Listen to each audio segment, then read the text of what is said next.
Okay, right right. తర్వాత నిన్న మీరు తెలుసుకున్న విషయాల్లో మీరు వచ్చింది ఏమిటంటే కోర్ట్ అబ్జర్వేషన్కి యాజ్ ఎ స్టూడెంట్ ఆఫ్ లాగా మీరు ఏంటంటే రేపు వుడ్ బి లాయర్స్. మీరు ఇక్కడ అబ్జర్వేషన్ అసలు ఏం జరుగుతుంది, ఏ కోర్టులు ఉన్నాయి, ఎన్ని కోర్టులు ఉన్నాయి, ఏమిటని తెలుసుకోవడం కోసం వచ్చారు కేసీ కాలేజ్ ఆఫ్ లా నుంచి. అసలు total courts, how many courts are working in Guntur district? Do you know? Yesterday I told 65 courts are working total in our district, particularly district. అయితే సేమ్ 65 వే మనకి కృష్ణా జిల్లాలో ఉండాలి, లేకపోతే అదర్ డిస్ట్రిక్ట్లో ఉండాలి లే. అక్కడ ఉన్న లిటిగేషను, అక్కడ ఉన్న కేసులను బట్టి ఇట్ మే బి 60 ఉండొచ్చు, లేకపోతే 40 ఉండొచ్చు, ఇంకా తక్కువ కూడా ఉండొచ్చు. You can go to Srikakulam, Visakhapatnam, and like that, there is no litigation, there is no problems. And most of the judges used to come from Srikakulam district. వాళ్ళంతా కూడా ఎక్కువ లైబ్రరీకి అటాచ్ అయ్యి వాళ్ళు చదువుకొని ఎక్కువ జడ్జెస్ అవుతారు. వేరే లిటిగేషన్ ఎక్కువ ఉన్నది క్రైమ్ రేషియోలో Guntur first. Yes, Guntur first and what are telling is crime ratio ఉన్నది. ఇప్పుడు వాళ్ళు చెప్తున్న రేషియో ఏమో ఫ్యాక్ట్ చెప్తున్నారు, ఐఎమ్ నాట్ జోకింగ్. అయితే క్రైమ్ గుంటూరు వాళ్ళు ఏదైనా చేయగలరు ఈ ప్రపంచంలో, మీకు తెలుసు లేదు. Guntur people can do wonders. So మనము లాస్ట్ డే అంటే దట్ ఈస్ ఎస్టర్డే మనం కొంచెం అసలు ఏం నేర్చుకున్నామో తెలుసుకొని ఆ తర్వాత ఫర్దర్. ఎస్టర్డే ఈ దేని గురించి మాట్లాడుకున్నామో చెప్పండి. 5+1 ప్రిన్సిపల్ గారు చెప్తున్నారు ఏమంటే ఎస్ ఇక్కడ డిస్ట్రిక్ట్ కోర్ట్ అనేది లో అడ్మినిస్ట్రేషన్ అంతా కూడా ఇక్కడ నుంచే డిస్ట్రిక్ట్ అంతా కూడా వర్కౌట్ అవుతుంది. Administration, judiciary administration. గుంటూరు డిస్ట్రిక్ట్కి లీగల్ బాస్ ఎవరు? PDG, principal district judge is the boss. అదేవిధంగా ఎడ్యుకేషన్కి వచ్చేటప్పటికి అంటే రెవెన్యూకి వచ్చేటప్పటికి ఎవరు వస్తారు? డిస్ట్రిక్ట్కి collector, district collector, police boss, SP. ఈ ముగ్గురు మీద డిస్ట్రిక్ట్ ఆధారపడుతుంది. రెవెన్యూ సైడ్ ఏమో వాళ్ళు చూస్తారు, లీగల్ సైడ్ అందుకు లీగల్కి ఇన్ బాస్. సో ఈ లీగల్కి సంబంధించి 65 కోర్ట్స్ పనిచేస్తుంది. అయితే ప్రజెంట్గా ఇక్కడ ఈ ప్రిన్సెస్లో ఏమేమి కోర్ట్స్ ఉన్నాయి అనేది మనం ఎస్టర్డే మనం డిస్కస్ చేసాం. దానిలో ఆయనకి బడ్జెట్ ఎక్కువైపోతుందని చెప్పేసి అని ఆయనకి ఏంటంటే ఆయన 2 departments they have to handle. ఏంటమ్మా ఇవి? నిన్న మనం రాసుకున్నాం. ఎస్, అడ్మినిస్ట్రేటివ్ అంటే ఏంటో తెలుసా మీకు? కోర్టులో చేస్తున్న వర్కర్స్ కానీ ఏమి చిన్నది అటెండర్స్ దగ్గర నుంచి చెల్స్టార్ దగ్గర నుంచి మొత్తం all this comes under administration. అది కాకుండా మీకు గుర్రాల, మంగళగిరి, మాచర్ల, రేపల్లె మొత్తం డిస్ట్రిక్ట్, ఓల్డ్ డిస్ట్రిక్ట్ అంతా కూడా అక్కడ జరుగుతున్న కోర్టులన్నీ కూడా ఇక్కడి నుంచి ఆపరేట్ చేస్తారు. దానికి అడ్మినిస్ట్రేటివ్ ఆఫీసర్ ఒకటి ఏవో అని ఉంటాడు. ఇది ఏవో గారి ఆఫీస్. వాళ్ళు అడ్మినిస్ట్రేషన్ చూస్తారు. జ్యుడిషియల్ సైడ్ అంతా కూడాను పీసీ జడ్జి రెండు కలిపి ఆయన చూస్తారు. రెండుకి ఆయనే boss. But thing is assist చేసి ఏవో గారు అసిస్ట్ చేస్తారు. ఈయనకి వచ్చేటప్పటికి ఆయన ఒకటికి లీగల్ ప్రాబ్లమ్స్ ఎక్కువ ఉంటాయి కాబట్టి అడిషనల్ జడ్జెస్ ఉన్నారు. ఎంతమంది ఉన్నారు అడిషనల్ జడ్జెస్ ఇక్కడ పనిచేశారు? ఎంత ఉన్నారండి? ఏంది మన తెల్లని మర్చిపోతే ఎట్లా? 5 ఉన్నారు. First additional, second additional, third additional, fourth additional, fifth additional. ఈ కోర్టులు మాత్రమే మీరు డిస్ట్రిక్ట్ కోర్టులో చూడండి, అదే అబ్జర్వేషన్లో నిన్న చేయండి అని చెప్పినారు. అయితే ఈ యొక్క 5+1 6 జడ్జెస్ వాళ్ళ యొక్క పవర్స్ ఏమిటి, వాళ్ళు చేసే పని ఏమిటి? What is their powers? Major power ఏంటి? క్యాపిటల్ పనిష్మెంట్ ఇచ్చేదానికి వాళ్ళకి పవర్స్ ఉంది. క్యాపిటల్ పనిష్మెంట్ అంటే ఏమిటి? Hanging until death. ఒక మనిషిని పెన్నుతో చంపాలంటే ఒక డిస్ట్రిక్ట్ జడ్జికే పవర్ ఉంది. ఈ 5గురికి ఉంది ఇక్కడ. మన జిల్లాల్లో ఎవరైనా సరే క్రిమినల్స్ ఎవరైనా వచ్చేస్తే, మేజర్ క్రైమ్స్ చేసిన వాళ్ళు ఎవరైనా ఉండి ఇతనికి లాభం లేదు హ్యాంగ్ చేయటం బెటర్ అని చెప్పేసి నిర్ణయానికి వస్తే అప్పుడు ఆటోమేటిక్గా వాళ్ళు వేసే the capital punishment is hanging. That is the capital punishment. ఈ 5గురికి మాత్రం ఈ జిల్లాలో ఉంది. అదేవిధంగా అదర్ డిస్ట్రిక్ట్లో అట్లాగే ఉంటారు. ఓన్లీ ప్రిన్సిపల్, అది ఓన్లీ ది డిస్ట్రిక్ట్ జడ్జెస్. అయితే అడ్మినిస్ట్రేషన్ మాత్రం ఓన్లీ 1 జడ్జికే ఉంటుంది, మిగతా వాళ్ళకి లేదు. Principal only principal judge is having administration power. The other judges have no power. వాళ్ళు 5గురు కాకుండా ఇంకా వేరే జడ్జెస్, డిస్ట్రిక్ట్ లెవెల్ జడ్జెస్ ఇంకో 3 పనిచేస్తారు. ఎవరండు ఏ కోర్టులో చేస్తున్నారు? Family court. ఇది is a wonderful court. We are going to see what is the wonders going on in this court. ఇది చాలా ఇంపార్టెంట్ కోర్టు. ఆ కోర్టులో ఏం వండర్స్ జరుగుతాయో మీరు ఇప్పుడు చూస్తారు. అసలు ఏమిటి ఆ వండర్స్ అనేది మనం చెప్తే, ఇవాళ అన్ని కేసులు కోర్టులు వేరు, ఈ కోర్టు వేరు. అసలు ఫ్యామిలీ కోర్టు అని చెప్పేసి దానికి పేరు పెట్టారు. అసలు ఇండియాలో ఎన్ని రకాలైన ఫ్యామిలీస్ ఉన్నాయి?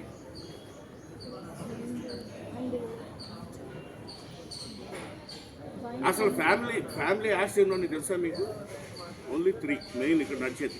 ఏమిటంటే హిందూ మ్యారేజ్ యాక్ట్ దాంట్లో నడుస్తుంది, ముస్లిం మ్యారేజ్ యాక్ట్, క్రిస్టియన్స్. అయితే మీరు ఆల్ ఇండియన్స్, బట్ ఎవరి ఫ్యామిలీ లాస్ వాళ్ళకి. హిందూస్ ఒకళ్ళనే మ్యారేజ్ చేసుకోవాలి. వాళ్ళు కూడా పంతులు గారు వస్తారు, ఇది బెల్లం చిలకన ఏదో పెడతారు, తల మీద ఏదో చేస్తారు, మంత్రాలు చదివేస్తారు, అయిపోయింది మ్యారేజ్. అది ఎవరన్నా చేయొచ్చు. తర్వాత వాళ్ళకి వచ్చే ప్రాబ్లమ్స్ అని డీల్ చేసే కోర్టు ఇదే. తర్వాత క్రిస్టియన్ మ్యారేజ్. ఇప్పుడు ఈ 3 మ్యారేజెస్లో ఎవరి యొక్క రిలీజియను వాళ్ళ యొక్క మ్యారేజెస్ ఆస్పెక్ట్ అంతా కూడా చూస్తారు. అందుకని ఇప్పుడు సపోజ్ మీరు అక్కడికి వెళితే క్రిస్టియన్స్ ఉంటారు, ముస్లిమ్స్ ఉంటారు, హిందూస్ ఉంటారు. ఎవరిలా వాళ్ళదే. డిఫరెన్స్ తెలుసా మీకు? ఇప్పుడు సపోజ్ హిందూ ఉన్నాడు, మ్యారేజ్ చేసుకుని వైఫ్ అండ్ హస్బెండ్ ఇద్దరు ఉంటున్నారు. ఉన్న తర్వాత ఇంకొకరిని కూడా పెళ్లి చేసుకోవాలనుకున్నాడు. Is it possible? No. But Muslims, but we are all Indians. What it is? కాబట్టి ఇండియాలో ఉంటూనే అదే ఇక్కడ జరుగుతుంది. వాళ్ళకి డైరెక్ట్గా మీ రిజిస్ట్రేషన్ కూడా హిందూ మ్యారేజ్ యాక్ట్లో రిజిస్ట్రేషన్ కూడా second marriage, third wife, second wife అని చెప్పేసి ఇస్తారు. అవి కూడా అక్కడ ఫైల్ చేస్తారు. అందుకని విచిత్రమైన కోర్టు. ఇక్కడ ముస్లిమ్స్కి ఒకలా, హిందూస్కి ఒకలా, క్రిస్టియన్స్కి ఒకలా. అందుకని వాళ్ళని బట్టి ఆ యొక్క డిసిషన్ చేసి యాక్ట్ చేయాలి. నిన్న మనం చూసింది అది కాదు, అంతా కూడా కామనే. మర్డర్ చేస్తే మర్డర్ కేసులు చేసేదంత కామన్. జనరల్గా కోర్టులో ఏముంటాయి అనుకున్నాం నిన్న మీకు? First criminal cases, sessions, trial by the sessions. దాన్ని ఏమన్నా మనం సెషన్స్ కేసెస్, ఎస్సీస్ అంటాము. సెషన్స్ కేసెస్ మెయిన్ చూస్తారు. సెకండ్ వచ్చేటప్పటికి యాక్సిడెంట్ ఓపీస్, ఇన్సూరెన్స్ క్లెయిమ్స్ 2 చూస్తారు. తర్వాత 3వది ఏం చెప్పాం? Appeal cases. ఎక్కడైనా జూనియర్ కోర్టులో కానీ, జూనియర్ జడ్జెస్ దగ్గర కానీ, సబ్ కోర్టులో కానీ ఎక్కడైనా ఓడిపోయిన వాళ్ళు ఉంటే దాని పాయింట్ ఆఫ్ జ్యూరిడిక్షన్ బట్టి వాళ్ళు ఇక్కడ అప్పీల్ చేసుకోవచ్చు. ఈ మెయిన్గా ఈ 5 జడ్జెస్ చూసే కేసులు అవి. అది మీ అబ్జర్వేషన్లో రాసుకోవాలి. ఈ 5 జడ్జెస్, డిస్ట్రిక్ట్ జడ్జెస్ చూసేది ఏంటి? Sessions cases, accident OPs, insurance and appeals. అంతవరకు వాళ్ళు కన్ఫైన్ అయిపోయారు, అయిపోయింది. అంతకన్నా ఏం చేయరు, జస్ట్ నెలవారీ జీతాలు తీసుకున్నారు. బట్ ఇక్కడికి వచ్చేటప్పటికి it's a very peculiar court, family court. కాబట్టి మీరు ఇప్పుడు సపోజ్ నేను ఒక హిందూనమ్మా, I want to marry again with new person, నేను పెళ్లి చేసుకోవాలనుకుంటే మీరు యాజ్ అ లాయర్ మీరు ఏమని మరి చేస్తే లా ఒప్పుకోదుగా, నన్ను తీసుకెళ్ళి జైలు చేస్తారు, 498 అంటారు, తర్వాత చేస్తారు. మరి ఏం సజెస్ట్ చేస్తారు మీరు? ఎట్లా చేసుకోవాలి? నన్ను లీగల్ చేయాలి ఎట్లా? వాళ్ళే కలిసి ఉండేలాగా కొంత ట్రై చేయాలి సార్. నో, మనకి అది కాదండి. వాడు వస్తాడు, వాడు వచ్చేసిన తర్వాత సార్ ఏదైనా పర్లేదు నాకు సెకండ్ వైఫ్ నన్ను వైఫ్ చేయాలంటాడు. ఎట్లా చేస్తారు? ఫస్ట్ వైపు దొరికించాలి. అయ్యా నువ్వు అర్జెంటుగా ఏం చేయాలంటే హుస్సేన్ అవ్వు, నువ్వు అర్జెంటుగా అక్కడికి వెళ్ళి హుస్సేన్, నీ పేరు ఇవాళ నుంచి హుస్సేన్. మీరు చూసినట్లేదు, మీరు రోజు మరి పేపర్లు టీవీలు చూస్తున్నారు కదా. అతను జగన్మోహన్ రెడ్డి బాబాయ్ కూడా వేరే ముస్లింలో మారి పెళ్లి చేసుకున్నాడు, రెండో పెళ్లి అని చెప్పేసి వచ్చినాయి వార్తలు. అది లీగల్ అయిపోయింది. అది లీగల్ చేయొచ్చు అంటే ఇప్పుడు మన ఏంటి ఇది అదే హిందూలో చేసుకుంటే ఇల్లీగల్. దాన్ని మనం అదే ఇప్పుడు మన టెక్నికల్ మనం చేసే పనులన్నీ అవి ఏదో పనులు. అందుకని లాయర్స్ అంటారు. అందుకని ఇటువంటి మెలకువలని హుసేన్ అయ్యి ఆమె కూడాను తీసుకుని వచ్చేసి ఇద్దరిని కూడాను అజీ సాహిబ్లు ఉంటారు గడ్డం పెట్టుకుని వాళ్ళ దగ్గరికి వెళ్ళి వాళ్ళు చెప్తే వాళ్ళు ఆటోమేటిక్గా నికా ఉంటారు. వాళ్ళు నికా చేస్తారు, మ్యారేజ్ నికానే చేస్తారు. అది అదో ప్రాసెస్. కాబట్టి వీళ్ళకి నికా ఎప్పుడైంది ఏమిటి వాళ్ళకి డైవర్స్ తర్వాత అనుకోండి వాళ్ళు డైవర్స్ కూడా చాలా ఈజీ. ఏంటంటే తలక్నామా అని చెప్పేసి అంటే అది యాక్చువల్ ఖురాన్ నుంచి as for the Quran they should follow the religious customs and ceremonies. దాని ప్రకారం వాళ్ళ లాస్ ఉంటాయి. హిందూస్ లాస్ వేరు ఉంటాయి. అది ఇక్కడ జరుగుతుంది అనమాట. అందరూ కలిసి ఉంటారు. కానీ జడ్జిమెంట్ మాత్రం హిందువా ముస్లిమా క్రిస్టియనా అని చూసుకొని ఆర్డర్లు వేయాలి. బట్ అందుకని కాబట్టి ఇండియన్స్లోనే ఇంత డిఫరెన్సెస్ ఉన్నాయి. వాళ్ళ రిలీజియస్ కస్టమ్స్ ప్రకారమే ఆయన చేయాలి. అందుకని చాలా కష్టమైన పని అది.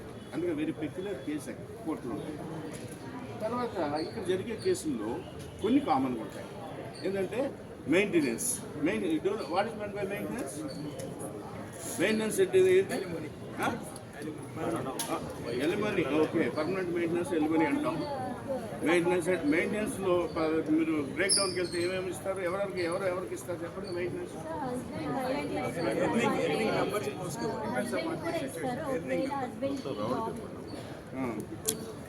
హస్బెండ్ కూడా ఇస్తారు.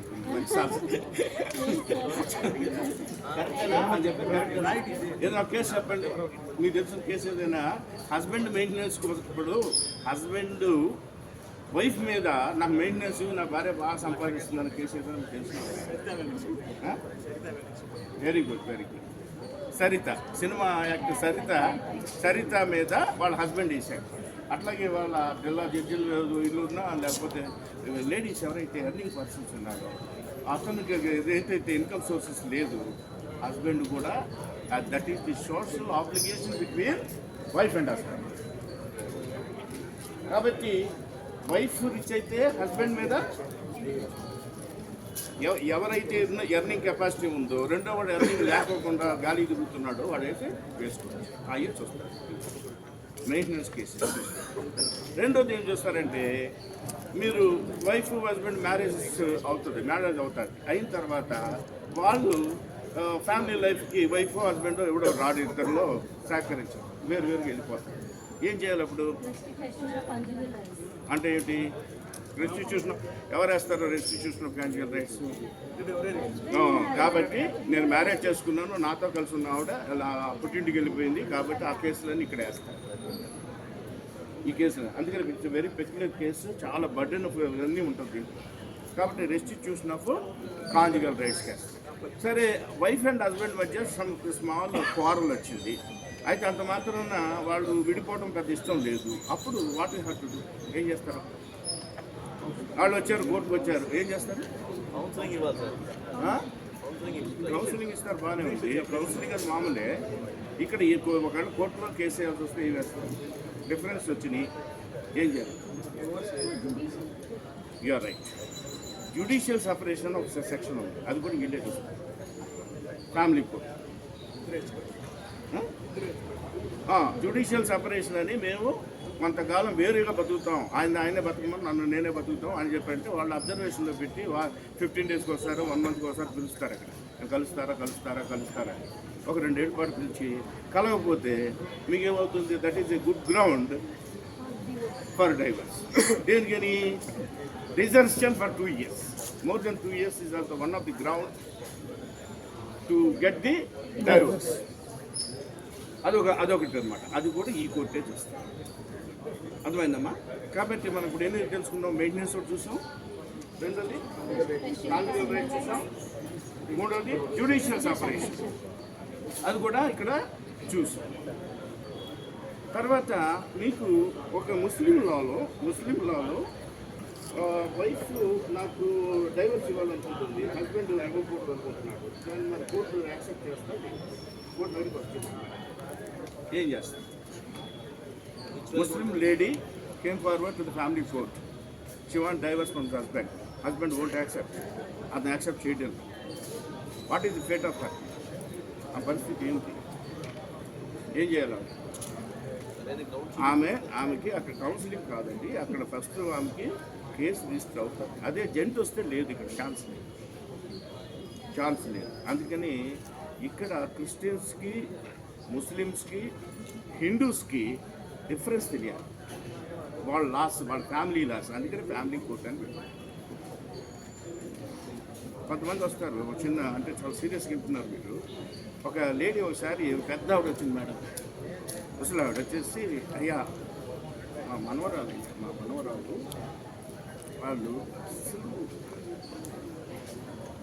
వాళ్ళ సంసారంలో పడే బాధ అంతంత పడలేని బాధపడుతుందండి. ఆమె సంసారం నాకు ఎట్లా చేస్తారో మీరే చేయండి అని చెప్పి కాపురం చేయలేకపోతుంది. నేను వాటికి మధ్య కాపురం అండ్ సంసారం రెండు ఒకటే. What is the difference between తెలుగులోనే కాపురానికి సంసారానికి డిఫరెన్స్ లేదు.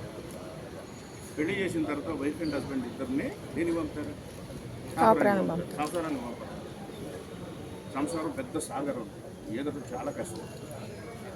కాపురం అంటే ఇద్దరు కలిసి చేసే ప్రతి పని, ఎక్స్చేంజ్ చేసే వ్యూస్, వాళ్ళ షాపింగ్స్, వాళ్ళకి వెళ్ళి హనీమూన్స్, సో మెనీ థింగ్స్, వాళ్ళిద్దరి మధ్య జరిగే ప్రతి పనిని ఏమంటారు? కాపురం. తినే తిండి కాడి నుంచి అంతా మార్నింగ్ టు ఈవినింగ్ వాళ్ళిద్దరు కలిసి చేసే పని ప్రతి ఒక్కరు కూడా.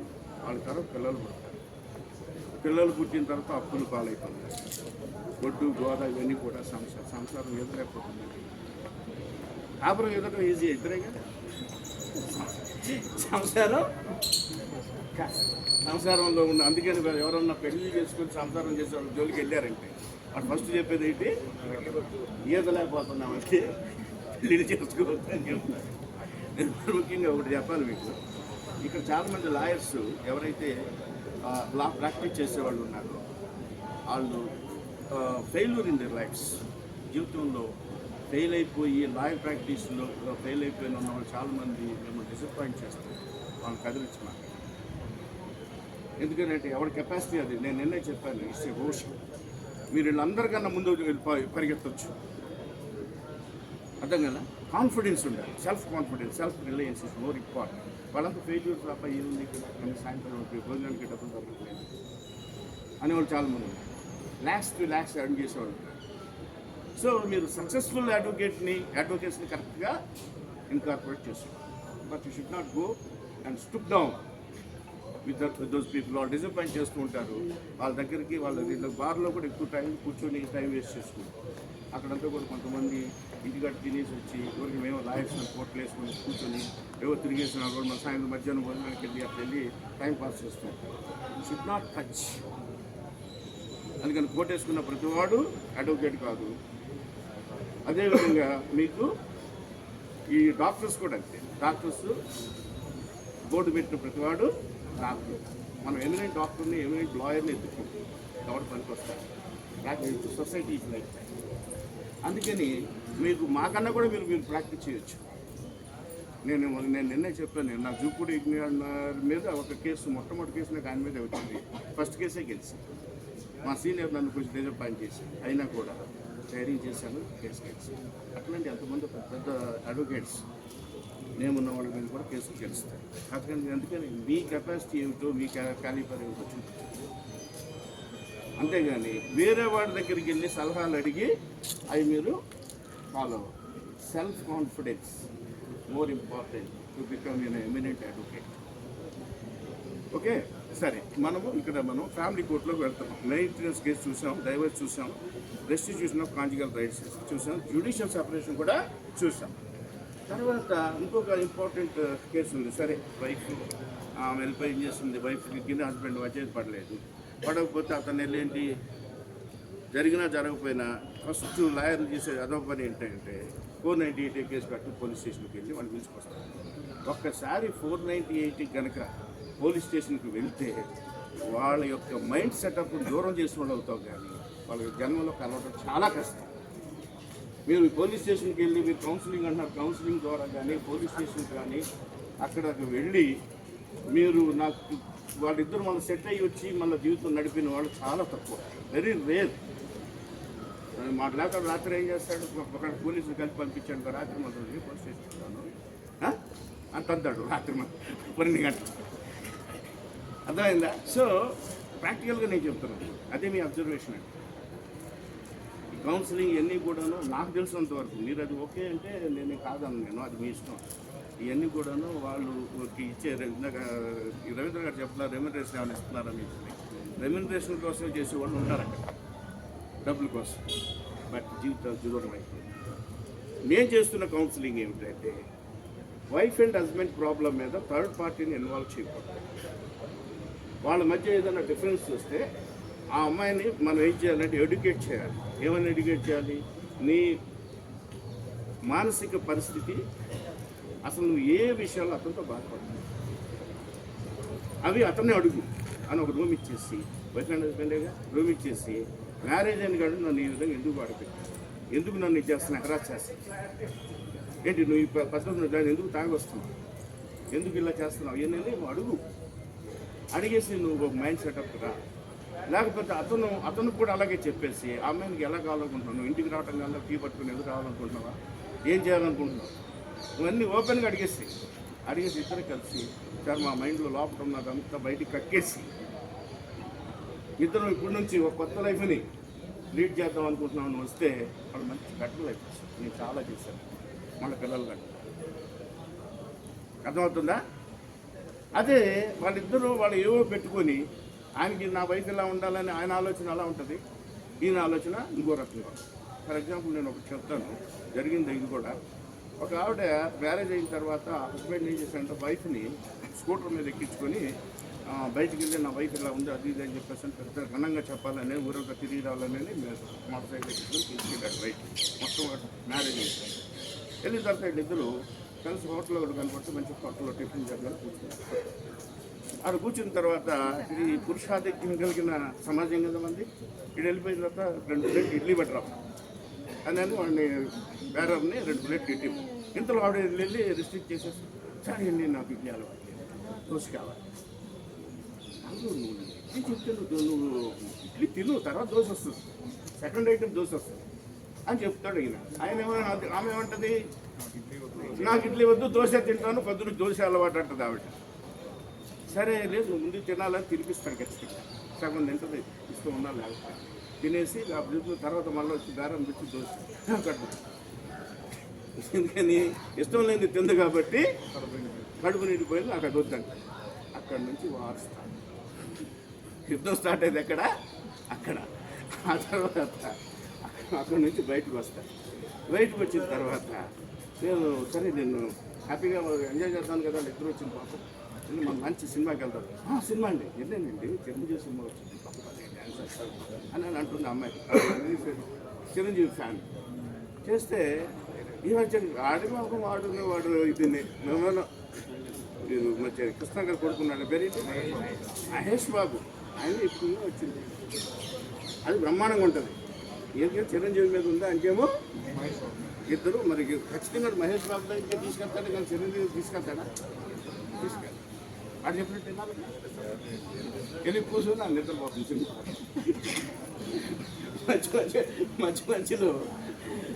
మధ్యలో ఈ పాటలో ఎన్ని వచ్చేటప్పుడు చేపెట్టి ఇచ్చేస్తాడు, చూడు.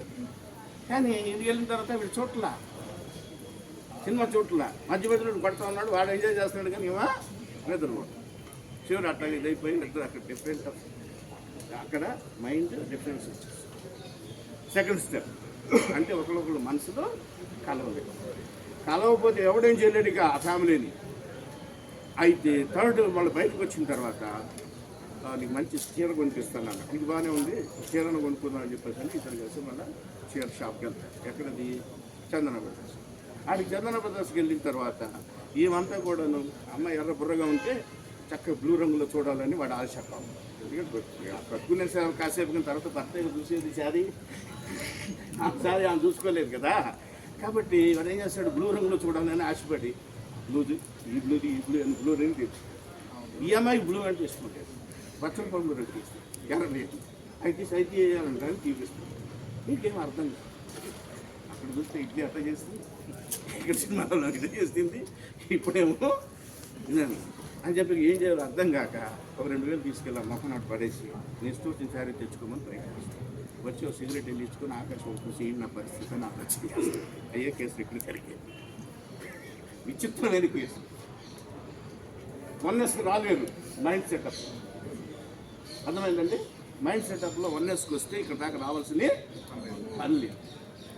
దానికి అసలు హ్యాపీయెస్ట్ అసలు లైఫ్ అనేది అది వాళ్ళిద్దరు లైఫ్ అండ్ హస్బెండ్ వన్నెస్లోకి రావటం అనేది. దానికి రావడం కోసం ఇక్కడికి రాకోకుండా కేసులు మీరు చూడండి. 18 ఏళ్ళ నుంచి 25 ఏళ్ళ పిల్లలు కూడా అక్కడ చూడండి, ముక్తిపత్తుల పిల్లలు అప్పుడే పెళ్ళయ్యి వెంటనే ఇదైపోయి కూడా వస్తున్నారు. ఎక్కువ మంది మీరు చూడొచ్చు. అది కాక ఏంటంటే డిఫరెంట్ వాళ్ళ యొక్క పుట్టుక, బ్రాటప్, ఎన్విరాన్మెంటు డిఫరెంట్. అంటే ఫ్యామిలీస్ నుంచి వస్తుంది, తినే ఆహారం డిఫరెంట్గా ఉంటుంది. కాబట్టి ఒకళ్ళు అర్థం చేసుకోండి. అవన్నీ కూడా ఇక్కడ కలపాలి. మీరు చెప్పే కౌన్సిలింగ్లో కూడా చాలా కష్టం. కౌన్సిలింగ్ అనేది బిఫోర్ మ్యారేజే జరగాలి. అందుకని ఇటీవల ఒక కొత్తగా మ్యారేజ్ కావాల్సిన ఇద్దరు ఆఫీసర్లకి మరి జీవితకాలం హ్యాపీగా బతకాలంటే ఏం చేయాలి అనే అంశం మీద అమ్మ నువ్వు కొంచెం యాక్టివ్గా ఉన్నావు చదవండి. వాళ్ళిద్దరూ గొడవల్లోకి వెళ్ళకూడదు, లాయర్ దగ్గరికి రాకూడదు. ఏం చేస్తే వాళ్ళిద్దరూ ఒకే మైండ్కి వస్తారు. జీవితాన్ని అసలు లోకంలో జీవితాన్ని ఎలా హ్యాపీగా ఏం చేయాలి అనే దాని మీద నేను ఒకటి 29 పాయింట్స్ మీద ఒక టాస్క్ క్రమం చదివాను. తెలుగు వచ్చిన వాళ్ళు ఎవరు ఉన్నారు ఇక్కడ? ఎవరు రాదా? తెలుగు గట్టి సినిమాలో 12 కాపురాన్ని 10 సూత్రాలు 30 రాశారు. 29 పాయింట్స్ రాసాం. దాన్ని కౌన్సిలింగ్ చేస్తున్నాం ముందుగానే. మొదటి ప్రశ్న, మీ పూర్తి పేరు ఏమిటి? ఎవరు మాట్లాడారు? పైన చెప్పండి సార్.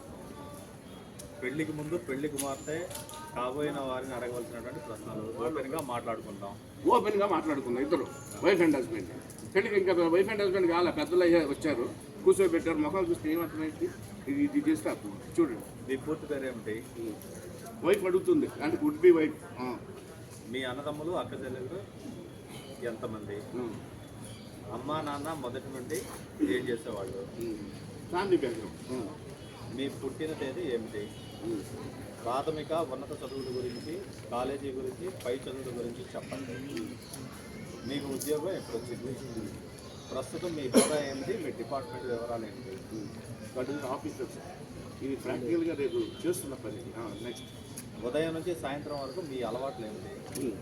టీ, కాఫీ, టిఫిన్లో ఏది ఎక్కువ ఇష్టపడతారు? చూడండి, ఇక్కడ పొద్దున్న బెడ్ టీ అలవాటు ఉంది అతనికి, నేను బెడ్ కాఫీ అలవాటు ఉంది. రెండు సాధ్యమేనా? అక్కడ ప్రాబ్లం. ఇద్దరికి టీ అలవాటు ఉంటే ప్రాబ్లం ఉండదు. మీరు మాంసాహారాన్ని వారానికి ఎన్నిసార్లు తీసుకుంటారు? ఏది ఇష్టంగా తింటారు? చికెనా, మటనా, గుడ్లా, చేపల, కూరగాయల? మీరు మద్యపానం, ధూమపానం గురించి ఏమైనా అలవాటు ఉంటే ఇప్పుడే చెప్పండి. ఇది రాసేస్తారు.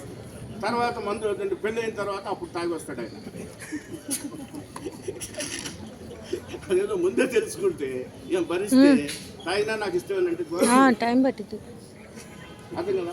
అప్పుడు సిగరెట్ అయినా సరే, ఈ రోజు గెలి సిగరెట్ తాగుతాను అది కూడా చెప్తే గోల్ లేకుండా మీరు ఒక విషయం తెలుసో లేదు, నేను ఒక చిన్న ఇది కూడా రాశాను. దాన్ని ఏమంటే ఈ యొక్క బార్లు, బీర్లు మగవాళ్ళకి ఉన్నాయి, ఆడవాళ్ళకి ఎందుకు లేదు ఇండియాలో తెలుసా మీకు?